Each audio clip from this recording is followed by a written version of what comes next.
Di tahun 2014 ini, yang banyak disebut sebagai tahun politik, bangsa kita untuk keempat kalinya sejak era reformasi kembali melaksanakan pemilihan umum. Tanggal 9 April, lebih dari 139 juta rakyat Indonesia berbondong-bondong memilih para wakil rakyat yang akan duduk di lembaga-lembaga legislatif.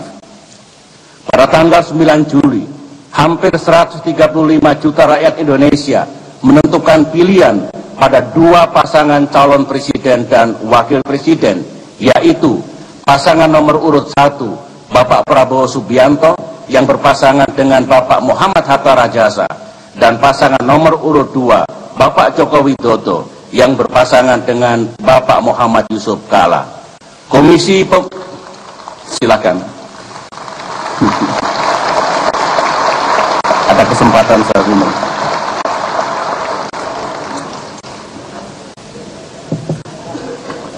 Komisi Pemilihan Umum telah menetapkan pasangan Joko Widodo Yusuf Kalla sebagai calon presiden dan wakil presiden dengan suara terbanyak. Saat ini kita masih menunggu proses akhir dari gugatan yang diajukan oleh pasangan Prabowo Hatta kepada Mahkamah Konstitusi. Yang penting saudara-saudara, marilah kita semua bekerja sama untuk terus mengawal proses ini agar berlangsung secara konstitusional dan damai, serta selalu mengedepankan kepentingan dan masa depan rakyat Indonesia.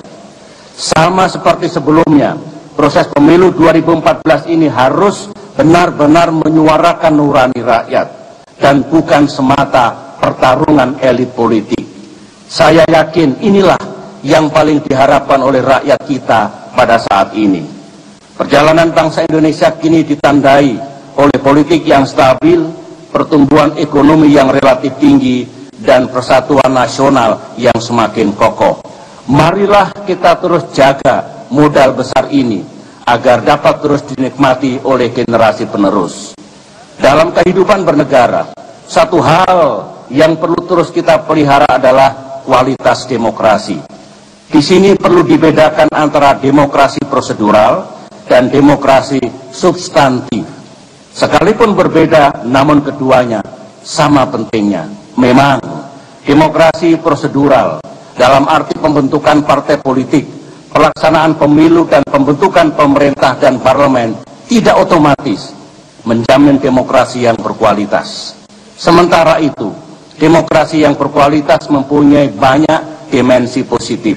Misalnya, tampilnya wakil-wakil rakyat yang bersih dan memiliki solusi terhadap masalah bangsa, pemilihan umum yang menampilkan perdebatan yang bermutu dan persaingan yang sehat, peran pers yang independen, kritis, dan berintegritas, surutnya praktek money politics dalam pelaksanaan pemilu, kecerdasan dan kematangan rakyat dalam memilih wakil-wakil mereka, tumbuhnya demokrasi di atas kearifan lokal yang sudah ratusan tahun mewarnai pertumbuhan rakyat kita, dan terselesaikannya segala perselisihan dalam pemilu secara damai dan konstitusional.